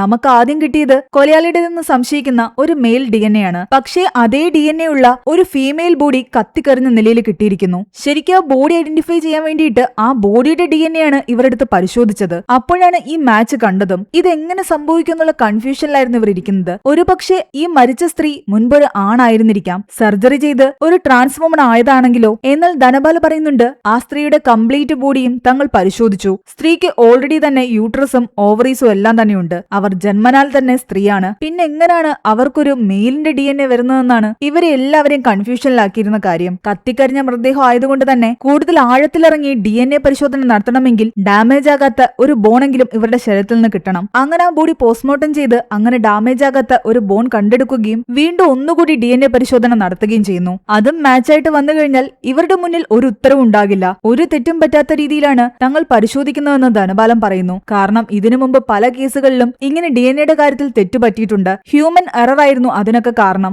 ഇവിടെ അതൊന്നും സംഭവിക്കാതിരിക്കാൻ എല്ലാം ശ്രദ്ധയോടെയായിരുന്നു ഇവർ ചെയ്തുകൊണ്ടിരുന്നത്. അവസാനം DNA റിസൾട്ട് വന്നു. ആ സ്ത്രീയുടെ യഥാർത്ഥ DNA കില്ലറുടെയെന്ന് സംശയിക്കുന്ന ഇവരുടെ കയ്യിലുള്ള DNA-യുമായിട്ട് മാച്ച് ആയിട്ടില്ല. അതായത് ഇവർ അന്വേഷിച്ചുകൊണ്ടിരുന്ന കില്ലർ ഈ മരിച്ചുപോയ സ്ത്രീയല്ല. അപ്പൊ പിന്നെ ആദ്യം ടെസ്റ്റ് ചെയ്തപ്പോൾ ഇവരുടെ DNA എങ്ങനെയാണ് ആ കില്ലറുടെ DNA-യുമായിട്ട് മാച്ച് ആയതെന്ന് ഇവർക്ക് എത്ര ചിന്തിച്ചിട്ടും മനസ്സിലാകുന്നില്ല. ആ സമയത്താണ് മൂസയ്ക്ക് ഒരു കാര്യം ഓർമ്മ വരുന്നത്. ഒരു ഹ്യൂമൻ എറർ തന്നെയായിരിക്കാം ഇതിന് കാരണം. പെട്ടെന്ന് തന്നെ DNA പരിശോധനയ്ക്ക് ഇവർ ഉപയോഗിക്കുന്ന കോട്ടൺ സാബ് അവിടെ നിന്ന് മൂസ കളക്ട് ചെയ്യുകയും ആ സാബ് അവിടേക്ക് എത്തിക്കുന്ന അവിടെ തന്നെയുള്ള ഒരു കമ്പനിയിലേക്ക് മൂസ പോവുകയും ചെയ്യുന്നു. അവിടെ എത്തി CCTV എല്ലാം പരിശോധിച്ച ശേഷം അവിടെ ജോലി ചെയ്യുന്ന ഒരാളെ മൂസ കൈയോടെ പിടിക്കുന്നു. നമ്മളെ നേരത്തെ കാണിച്ചിരുന്ന അതേ അതിഥി തൊഴിലാളി തന്നെയായിരുന്നു. കില്ലറുടെയെന്ന് സംശയിക്കുന്ന DNA ഈ തൊഴിലാളിയുടേതാണ്. അതിനൊരു കാരണമുണ്ട്. സാധാരണ ഈ കോട്ടൺ സാബ്സ് എല്ലാം പാക്ക് ചെയ്യുന്ന സമയത്ത് ബാക്കി എല്ലാവരും ഗ്ലൗസ് ധരിച്ചിട്ടുണ്ടായിരുന്നു. എന്നാൽ ഈ തൊഴിലാളി മാത്രം ഗ്ലൗസ് ധരിക്കാതെ തന്റെ മൂക്ക് തുടയ്ക്കുകയും ശരീരത്തിലൊക്കെ കൈകൊണ്ട് തുടയ്ക്കുകയൊക്കെ ചെയ്തിട്ടാണ് ആ കോട്ടൺ സോപ്സ് പാക്ക് ചെയ്തത്. അത് കാരണം തന്നെ ഈ തൊഴിലാളികളുടെ DNA ആ സോപ്സിലെല്ലാം തന്നെ ഉണ്ടായിരുന്നു. ഇതേ സോപ്സ് വെച്ചിട്ടാണ് ആ സ്കെൽറ്റന്റെ പരിശോധനയും ബോഡിയുടെ പരിശോധനയും എല്ലാം തന്നെ ഫോറൻസിക് ആൾക്കാർ ചെയ്തത്. അതുകൊണ്ടാണ് ഈയൊരു തൊഴിലാളികളുടെ DNA പല കേസുകളിലും അവർക്ക് കിട്ടിയത്. യഥാർത്ഥത്തിൽ ഇവർ വിചാരിക്കുന്ന പോലെ ഇതൊരു സീരിയൽ കില്ലിംഗേ അല്ല. ഈ സത്യം മനസ്സിലാക്കിയതോടുകൂടി മൂസയും SP-യും എന്ത് ചെയ്യണമെന്നറിയാത്തൊരവസ്ഥയിലായിരുന്നു. കാരണം വെമ്പയുടെ സ്കെൽറ്റനിലുണ്ടായിരുന്ന ബ്രേസ്ലെറ്റിൽ നിന്നും ഇവർ കണ്ടെടുത്തു എന്ന് പറഞ്ഞ ആ DNA പരിശോധനയ്ക്ക് വേണ്ടി യൂസ് ചെയ്ത സ്വാബിലുണ്ടായിരുന്ന ഈ തൊഴിലാളികളുടെ DNA ആയിരുന്നു. മറ്റു കേസുകളിലും ഇതുതന്നെയാണ് സംഭവിച്ചത്. അല്ലാതെ ഈ തൊഴിലാളി ഒരു കൊലപാതകങ്ങളും ചെയ്തിട്ടില്ല. ഇതൊരു സീരിയൽ കില്ലിംഗ് അല്ല എന്നുള്ള കാര്യം കമ്മീഷണറിനെ അറിയിക്കുകയും മീഡിയയെ അറിയിക്കുകയും ചെയ്തു. അതോടുകൂടി ഒരുപാട് ചോദ്യങ്ങളായിരുന്നു SP-യും മൂസയും നേരിട്ടത്. സീരിയൽ കില്ലിംഗ് അല്ലാന്ന് തെളിഞ്ഞതോടുകൂടി നീലാവതിയും വെമ്പയും കൊന്നത് മണി തന്നെയായിരിക്കാന്നുള്ള നിഗമനത്തിലേക്ക് തന്നെ ഇവർ തിരിച്ചെത്തി. അങ്ങനെയാണെങ്കിൽ മണി വീണ്ടും ജയിലിൽ പോകേണ്ടി വരും. ഈ കാര്യം മൂസ പോയി മണിയെ അറിയിക്കുന്നുണ്ട്. എന്നാൽ മണിക്ക് ഒരു എതിർപ്പും ഉണ്ടായിരുന്നില്ല. ഞാൻ തിരിച്ചു പൊയ്ക്കൊള്ളാമെന്നാണ് അവൻ പറയുന്നത്. ശരിക്കും ഇവനായിരുന്നു കുറ്റവാളിയെങ്കിൽ പുറത്തു വന്ന ശേഷം ഇവൻ രക്ഷപ്പെടേണ്ടതാണ്. എന്നാൽ ഇവൻ ഒന്നും മിണ്ടാതെ തിരിച്ച് ജയിലിലേക്ക് പൊയ്ക്കൊള്ളാമെന്ന് സമ്മതിച്ചിരിക്കുന്നു. അവനോട് സംസാരിച്ചിട്ട് മൂസ ഇവിടുന്ന് തിരിച്ചു തിരിച്ചുപോയതും പ്രഭ മണിയെ കാണാൻ വരികയും അവനുമായിട്ട് സംസാരിക്കുകയും ചെയ്യുന്നതെല്ലാം തന്നെ മൂസ കാണുന്നുണ്ട്. നീ അവനും തമ്മിൽ വഴക്കിട്ട ശേഷം വീണ്ടും ഒന്നിച്ചോ, എന്താ നിങ്ങൾ തമ്മിൽ സംസാരിച്ചെന്നൊക്കെ അന്ന് രാത്രി മൂസ പോയി പ്രഭയോട് ചോദിക്കുന്നു. എന്നാൽ പ്രഭ പറയുന്നുണ്ട്, ഞാൻ അവനുമായിട്ടുള്ള പിണക്കമെല്ലാം തന്നെ മറന്നു, പക്ഷേ അവനും സുന്ദരേശനും തന്നിൽ നിന്ന് എന്തൊക്കെയോ മറയ്ക്കുന്നതായിട്ട് തനിക്ക് ഡൗട്ട് ഉണ്ടെന്നും പ്രഭ പറയുന്നു. അങ്ങനെയാണെങ്കിൽ അവരെ രണ്ടുപേരെയും ഒന്നുകൂടി കസ്റ്റഡിയിലെടുത്ത് ചോദ്യം ചെയ്യാമെന്ന് മൂസ തീരുമാനിക്കുകയും രണ്ടുപേരെയും കസ്റ്റഡിയിലെടുക്കുകയും ചെയ്തു. സുന്ദരേശനെ തലകീഴായി കെട്ടിത്തൂക്കി കുറെ അടിക്കുന്നുണ്ട്. മണിയെ എത്രയൊക്കെ ഉപദ്രവിച്ചിട്ടും അവനൊന്നും വിട്ടു പറയുന്നുണ്ടായിരുന്നില്ല. എന്നാൽ കുറെ അടി കിട്ടിക്കഴിയുമ്പോൾ സുന്ദരേശൻ പറയുന്നുണ്ട്, ഞാനെല്ലാം തുറന്നു പറയാമെന്ന്. അവൻ അങ്ങനെ പറഞ്ഞതും മണി പറയുന്നുണ്ട്, ദയവ് ചെയ്ത് നീ ഒന്നും തുറന്നു പറയരുതെന്ന്. മണി അവനോട് കുറെ റിക്വസ്റ്റ് ചെയ്യുന്ന കണ്ടിട്ട് ഇവന്മാര് എന്തോ വലിയ കാര്യം ഒളിപ്പിക്കുന്നുണ്ടെന്ന് മൂസയ്ക്ക് മനസ്സിലായി. അങ്ങനെ നടന്ന കാര്യങ്ങൾ മണി തുറന്നു പറയുകയാണ്. മണി വെമ്പയെ സ്നേഹിക്കുന്നുണ്ടായിരുന്നല്ലോ. പല ദിവസങ്ങളിലും സ്കൂൾ വിട്ടു വരുമ്പോൾ അവൻ അവളെ ഫോളോ ചെയ്ത് വരുമായിരുന്നു. വീടിന്റെ അടുത്ത് എത്തുമ്പോഴേക്കും അവൾ വീട്ടിലേക്ക് കയറി ജനലും അടയ്ക്കും, അവൻ തന്നെ കാണാതിരിക്കാൻ വേണ്ടിയിട്ട്. പലതവണയും ഇതിങ്ങനെ തന്നെ ആവർത്തിച്ചു. എന്നാൽ ഒരു ദിവസം അവൻ നോക്കുമ്പോൾ അവൾ ജനലടച്ചിട്ടില്ല. അത് കണ്ടപ്പോൾ അവൾക്കും തന്നെ ഇഷ്ടമാണെന്ന് സുന്ദരേശനും മനസ്സിലാവുകയും അവൻ ജനലിന്റെ അടുത്തേക്ക് പോവുകയും ചെയ്യുന്നു. പിന്നീട് കാണിക്കുന്നത് വീട്ടിൽ ആരും കാണാതെ ഒളിച്ചും പാത്തു വരുന്ന വെമ്പ ആരെയോ ഫോൺ ചെയ്യുന്നതാണ്. കുറെ ദിവസങ്ങൾ ഫോൺ ചെയ്തിട്ട് ഒരു ദിവസം അവള് ഫോണിലൂടെ പറയുന്നുണ്ട്, നാളെ രാവിലെ 3:30 ഞാൻ ഇറങ്ങി വരാം. ആ സമയത്തല്ലേ ബസ്, നീ എല്ലാം അന്വേഷിച്ചില്ലേ, നമുക്ക് ആരും അറിയാതെ ഇവിടെ നിന്ന് കടന്നു കളയണമെന്ന്. പിറ്റേന്ന് രാവിലെ ഒളിച്ചോടാൻ പ്ലാനിട്ടിരിക്കുകയായിരുന്നു വെമ്പ. എന്നാൽ അവളുടെ എല്ലാ പ്ലാനും തെറ്റിച്ചുകൊണ്ടാണ് അന്ന് രാത്രി നീലാവതിയുടെ വീട്ടിൽ പ്രശ്നമായത് കാരണം മണി അവളെയും വിളിച്ചിറക്കിക്കൊണ്ട് വീട്ടിലേക്ക് വരുന്നത്. അത് കാരണം വെമ്പയ്ക്ക് അവിടെ നിന്നും ഇറങ്ങി പോകാൻ പറ്റിയില്ല. അവൾ കരഞ്ഞുകൊണ്ട് അവിടെ തന്നെ കിടന്നു. പിറ്റേന്ന് രാവിലെ അവരെല്ലാം ഉറക്കമെഴുന്നേൽക്കുന്നതിന് മുമ്പ് ഇറങ്ങി പോകാമെന്ന് കരുതിയെങ്കിലും അപ്പോഴേക്കും നീലാവതിയുടെ വീട്ടുകാര് അവളെ അന്വേഷിച്ച് അവിടെ എത്തി. അവിടെ ആകെ ബഹളം നടക്കുകയാണ്. അതിനിടയ്ക്ക് വെമ്പയ്ക്ക് ഇറങ്ങി പോകാനും പറ്റിയില്ല. അവൾ ആകെ തകർന്നിരിക്കുകയായിരുന്നു. 2 ദിവസം കഴിയുമ്പോൾ വെമ്പയുടെ കൂടെ തന്നെ നീലാവതിയെ വീട്ടിലേക്ക് വിടാമെന്ന് വെമ്പയുടെ അച്ഛന് മണി വാക്കും കൊടുത്തു. സമയം ഒരുപാട് കഴിഞ്ഞുപോയി. തനിക്ക് വേണ്ടി കാത്തിരിക്കുന്ന തന്റെ ലവറിന്റെ അടുത്തേക്ക് വെമ്പയ്ക്ക് എത്തിയെങ്കിലേ പറ്റൂ. ചെല്ലാമെന്ന് പറഞ്ഞ സമയം കഴിഞ്ഞു. അവൾ ബസ് സ്റ്റോപ്പിൽ പോയി നോക്കുമ്പോൾ അവിടെ എങ്ങും ആരുമില്ല. വെമ്പ ആരെയോ ഫോൺ ചെയ്യുന്നുണ്ട്. മറുപുറത്തു നിന്നും എന്തോ കേട്ട് അവൾ ആകെ സങ്കടത്തില് തിരിച്ച് വീട്ടിലേക്കെത്തി. വീടിന്റെ മുകളിൽ ആകെ സങ്കടപ്പെട്ടിരിക്കുന്ന അവളെ കണ്ട് നീലാവതി അവളോട് സംസാരിക്കുന്നു. ഞാൻ ഇവിടേക്ക് വന്നത് നിനക്ക് ഇഷ്ടപ്പെട്ടില്ലേ, എന്നോട് ദേഷ്യമാണെന്നൊക്കെ ചോദിക്കുന്നു. പക്ഷെ അപ്പോഴാണ് അവളുടെ കൈ മുറിച്ചു വെച്ചിരിക്കുന്നത് നീലാവതി ശ്രദ്ധിക്കുന്നത്. നീ എന്തിനാണ് കൈ മുറിച്ചത്, എന്തുപറ്റി, എന്താ പ്രശ്നമെന്ന് വെച്ച് കഴിഞ്ഞാൽ എന്നോട് തുറന്നു പറയാൻ നീലാവതി പറഞ്ഞപ്പോഴാണ് വെമ്പ താൻ ഒരാളെ സ്നേഹിക്കുന്ന കാര്യം പറഞ്ഞത്. അത്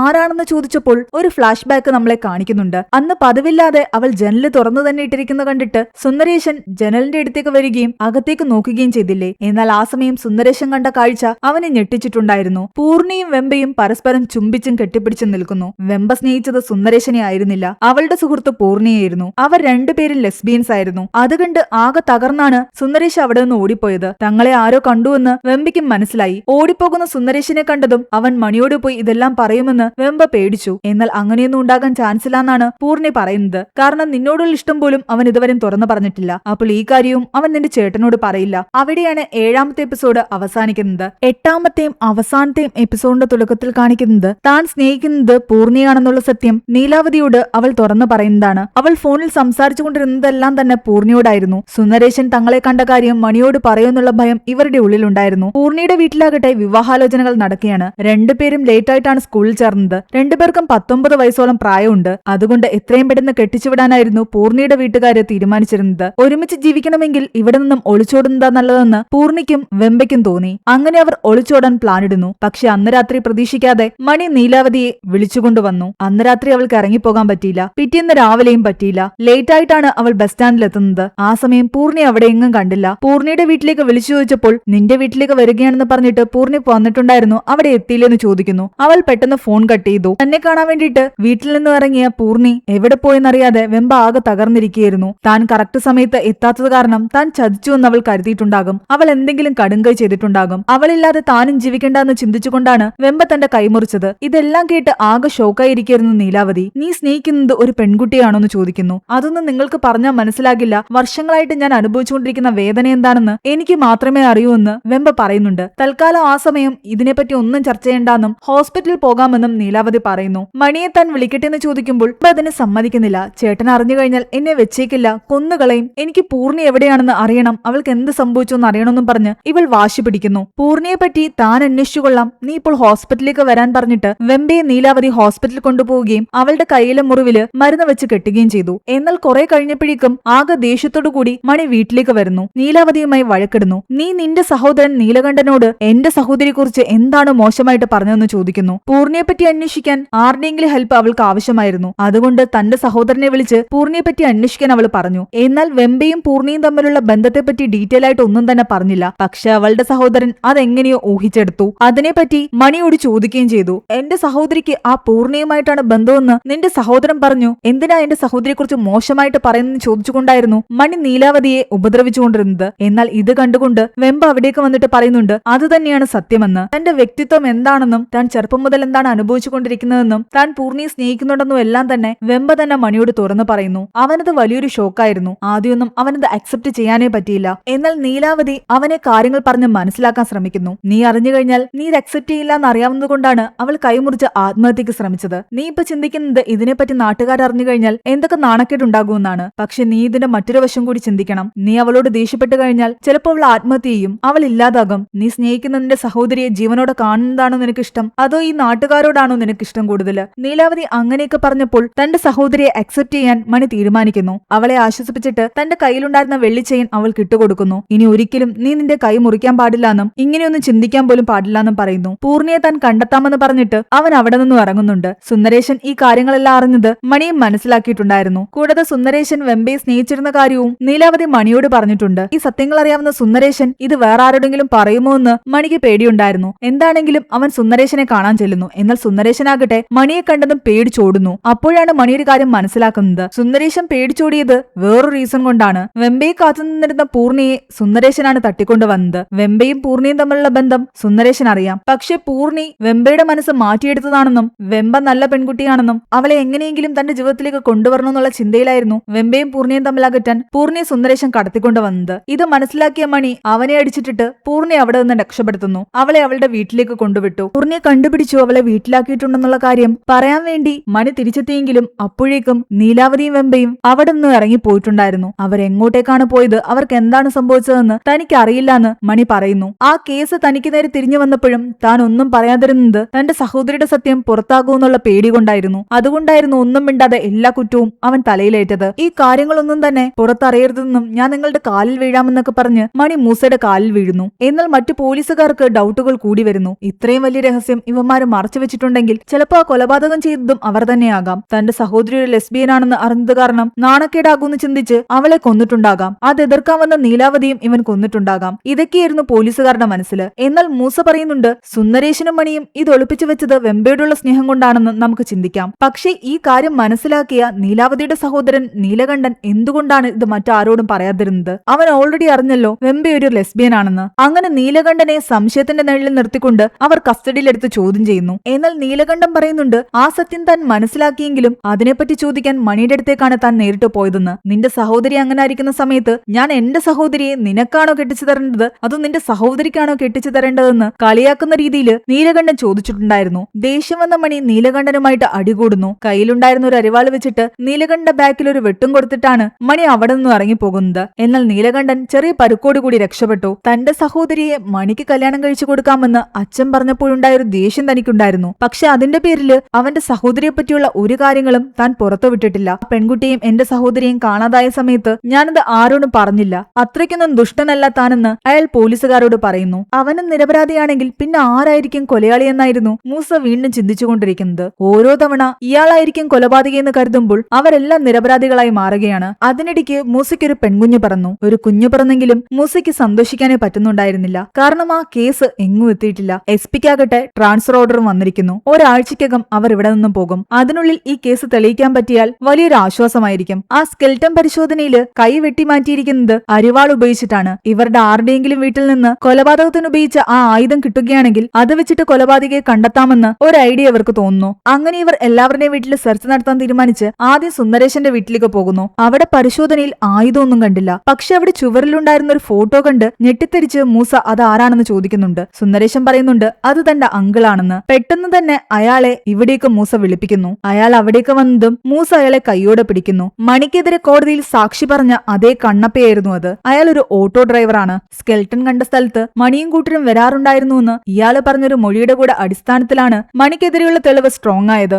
അയാളെ നന്നായിട്ട് ഇവർ ചോദ്യം ചെയ്യുന്നു. സുന്ദരേശനെയും കുറേയും തല്ലുന്നു. സത്യം തുറന്നു പറയാൻ പറയുന്നു. എന്നാൽ ആ സമയം കരഞ്ഞുകൊണ്ട് ഇവരെ ആരെ അടിക്കണ്ട, ഇവർക്കാർക്കൊരു പങ്കില്ല, ഞാനാണെല്ലാം ചെയ്തതെന്ന് സുന്ദരേശന്റെ അമ്മ പറയുന്നു. അത് കേട്ടതും മൂസയും കൂട്ടരും ഞെട്ടി. അപ്പോഴാണ് അവർ നടന്ന കാര്യങ്ങൾ തുറന്നു പറയുന്നത്. പറയുന്നത്. സുന്ദരേശന് ഒരു ഒറ്റപ്പെട്ട സ്വഭാവമായിരുന്നു. അവൻ ആരുമായിട്ടും അധികം കാര്യങ്ങൾ ഷെയർ ചെയ്യാറുണ്ടായിരുന്നില്ല. തന്റെ സുഹൃത്തുക്കളുടെ പ്രണയത്തിന് വേണ്ടി അവൻ കൂട്ടുനിന്നെങ്കിലും അവരെല്ലാം കാമുകിമാരോടൊത്ത് സമയം ചെലവഴിക്കുമ്പോൾ ഇവൻ ഒറ്റയ്ക്കായിരുന്നു. പക്ഷേ അവന്റെ ജീവിതത്തിൽ നടക്കുന്ന എല്ലാ കാര്യങ്ങളും അവൻ അമ്മയോട് തുറന്നു പറയുമായിരുന്നു. വെമ്പയെ അവൻ സ്നേഹിക്കുന്ന കാര്യവും അമ്മയോട് പറഞ്ഞു. അതുപോലെ അന്ന് വെമ്പയും പൂർണിയും തമ്മിൽ താൻ കണ്ട കാര്യവും. വെമ്പയെ തനിക്ക് നഷ്ടപ്പെട്ടു എന്നുള്ള ആ വിഷമത്തില് സുന്ദരേശൻ വീട്ടിൽ നിന്നും പുറത്തിറങ്ങാതായി. എപ്പോഴും കരഞ്ഞുകൊണ്ടേയിരിക്കും. ആ പെൺകുട്ടി അവിടെ അങ്ങനെ തന്നെ നിൽക്കുകയാണെങ്കിൽ ഇവന്റെ മനസ്സിൽ നിന്ന് ആ പെൺകുട്ടി പോകില്ലാന്ന് സുന്ദരേശന്റെ അമ്മയ്ക്ക് മനസ്സിലായി. അതുകൊണ്ട് തന്റെ മകന്റെ ഈ അവസ്ഥയ്ക്ക് കാരണക്കാരിയായ വെമ്പയെ കൊല്ലാനായിരുന്നു സുന്ദരേശന്റെ അമ്മയുടെ തീരുമാനം. അവൾ ഇല്ലാതായി കഴിഞ്ഞാൽ അവളെ തന്റെ മകൻ മറന്നുകൊള്ളും. അങ്ങനെ ഒരു ദിവസം ഇവരാകട്ടെ വെമ്പയെ പോയി കാണുന്നു. തന്റെ മകൻ നിന്നെ ഒരുപാട് സ്നേഹിച്ചിരുന്നു, പക്ഷെ അവനിപ്പോൾ ആകെ സങ്കടത്തിലാണ്. ചിലപ്പോൾ ആത്മഹത്യ പോലും ചെയ്തു കളയും. അതുകൊണ്ട് നീയൊന്ന് വന്ന് സംസാരിക്കണമെന്നും അങ്ങനെയൊന്നും ചെയ്യരുതെന്ന് അവനോട് പറയണമെന്നും സുന്ദരേശന്റെ അമ്മ വെമ്പയോട് പറയുന്നു. എന്നാൽ വെമ്പ ഒറ്റയ്ക്ക് പോകാൻ കൂട്ടാക്കിയില്ല. മണിയാകട്ടെ ആ സമയം വീട്ടിലുമില്ല. അവന്റെ ഫോൺ ആകട്ടെ വീട്ടിൽ തന്നെ വെച്ചിട്ടാണ് അവൻ പുറത്തു പോയിരിക്കുന്നത്. എന്ത് ചെയ്യണമെന്നറിയാതെ അവൾ അവിടെ തന്നെ നിൽക്കുകയായിരുന്നു. ഒടുവിൽ നീലാവതി പറയുന്നുണ്ട്, ഞാൻ നിന്റെ കൂടെ വരാമെന്ന്. അങ്ങനെ വെമ്പ നീലാവതിയും കൂട്ടി സുന്ദരേശന്റെ അമ്മ വന്ന ഓട്ടോയിലേക്ക് കയറി. ഓട്ടോ ഓടിച്ചത് ഈ കണ്ണപ്പയായിരുന്നു. നീലാവതി വെമ്പയുടെ കൂടെ കണ്ടതും സുന്ദരേശന്റെ അമ്മ തെറ്റിദ്ധരിക്കുന്നു. വെമ്പ സ്നേഹിക്കുന്ന പെൺകുട്ടി നീലാവതി ആയിരിക്കുമെന്ന്. കാരണം ഇവർ പൂർണിയെ ഇതിനു മുമ്പ് കണ്ടിട്ടില്ല. രണ്ടുപേരെയും അവർ അവിടെ നിന്നും സുന്ദരേശന്റെ അടുത്തേക്കാണ് കൊണ്ടുപോകുന്നതെന്ന് പറഞ്ഞിട്ട് കൊണ്ടുപോയത് മറ്റൊരു സ്ഥലത്തേക്കായിരുന്നു. കണ്ണപ്പയുടെ സഹായത്തോടു കൂടി അവരെ കെട്ടിയിടുന്നു. രണ്ടുപേരെയും കൊന്നുകളയാം, അതുതന്നെയാ നല്ലതെന്നും അത് കഴിയുമ്പോൾ തന്റെ മകൻ സമാധാനത്തോടെ ജീവിക്കുമെന്നും ഇവർ കണ്ണപ്പയോട് പറയുന്നു. വിഷം ചേർത്ത ആഹാരം ഇവർ ഉണ്ടാക്കിക്കൊണ്ട് വരികയായിരുന്നു. എന്നാൽ ഇതൊക്കെ താൻ കൊടുത്തുകൊള്ളാം, നിങ്ങളിനി ഇതിൽ ഇടപെടണ്ട, ഇവർ മരിച്ചു കഴിയുമ്പോൾ ബോഡിയൊക്കെ ഞാൻ ഒളിപ്പിച്ചുകൊള്ളാമെന്ന് കണ്ണപ്പ പറയുന്നു. അവൻ എന്തെങ്കിലും ചെയ്യട്ടെ എന്ന് കരുതിയിട്ട് സുന്ദരേശന്റെ അമ്മ തിരിച്ചുപോയി. പക്ഷേ അവർ വീട്ടിലെത്തി കഴിയുമ്പോഴാണ് സുന്ദരേശൻ അവിടെ ഇരുന്ന് കരയുന്നത് അവർ കാണുന്നത്. എന്തു പറ്റിയെന്ന് ചോദിക്കുമ്പോൾ സുന്ദരേശൻ പറയുന്നുണ്ട്, ഞാൻ തെറ്റിദ്ധരിച്ചതാണ്. ഞാൻ ആദ്യം കരുതിയത് പൂർണിയാണ് വെമ്പയുടെ മനസ്സ് മാറ്റിയതെന്നും വെമ്പ സാധാരണ പെൺകുട്ടിയാണെന്നുമാണ്. പക്ഷേ മണി വന്ന് എന്നോട് പറഞ്ഞു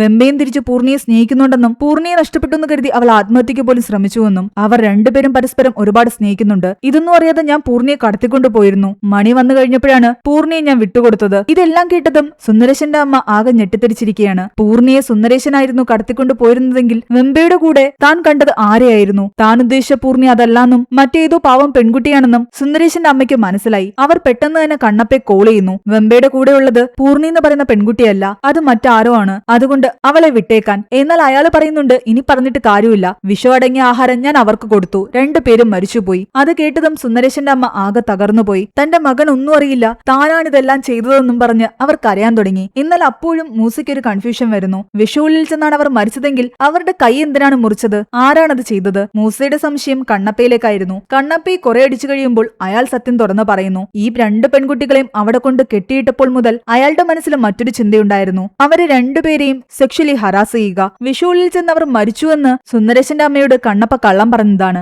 ആ സമയം രണ്ടുപേരും ജീവനോടെ ഉണ്ടായിരുന്നു. അയാൾ രണ്ടുപേരെയും റേപ്പ് ചെയ്തു. അതിനുശേഷമാണ് ഇവരുടെ കൈവെട്ടിയതും ഇവരെ കൊലപ്പെടുത്തിയതും എല്ലാം തന്നെ. പിന്നീട് ആ ബോഡി ഡ്രെയിനേജിന്റെ അടുത്ത് കൊണ്ടുപോയി കുഴിച്ചിടുകയും ചെയ്തു. ഇതെല്ലാം കേട്ടുകൊണ്ട് ആകെ തകർന്നിരിക്കുകയായിരുന്നു സുന്ദരേശൻ. താൻ സ്നേഹിച്ച വെമ്പയോട് അയാൾ അങ്ങനെ ചെയ്തു എന്ന് ചിന്തിച്ചതും അവൻ അവിടെ ഉണ്ടായിരുന്ന ഒരു ചെറിയ കത്തിയെടുത്ത് അയാളുടെ കഴുത്തിലേക്ക് കുത്തുന്നു. അങ്ങനെ കുത്തി അവൻ കണ്ണപ്പയെ കൊന്നു. മൂസയും മറ്റു പോലീസുകാരും പിടിച്ചു മാറ്റുന്നതിന് മുൻപ് തന്നെ കണ്ണപ്പ മരിച്ചിട്ടുണ്ടായിരുന്നു. നീലാവതിക്ക് സംഭവിച്ച കാര്യങ്ങളെല്ലാം കേട്ട് അവളുടെ വീട്ടുകാരാകെ തകർന്നുപോയി. അതുപോലെ തന്നെ വെമ്പയെ കൊന്നതും കണ്ണപ്പയാണെന്ന് തിരിച്ചറിഞ്ഞപ്പോൾ മണിയും ആകെ തകർന്നു. അങ്ങനെ ഒരുപാട് കഷ്ടപ്പാടുകൾക്കൊടുവിൽ യഥാർത്ഥ കുറ്റവാളിയെ മൂസയും സംഘവും കണ്ടെത്തി. അവിടെയാണ് ഈ ഒരു സീരീസ് അവസാനിക്കുന്നത്. ഈ സീരീസിന്റെ സ്റ്റോറി എങ്ങനെയുണ്ടായിരുന്നു നിങ്ങൾ താഴെ കമന്റ് ചെയ്യുക. എക്സ്പ്ലനേഷൻ ഇഷ്ടപ്പെട്ടെങ്കിൽ വീഡിയോ ലൈക്ക് ചെയ്യാനും നമ്മുടെ ചാനൽ സബ്സ്ക്രൈബ് ചെയ്യാനും മറക്കണ്ട.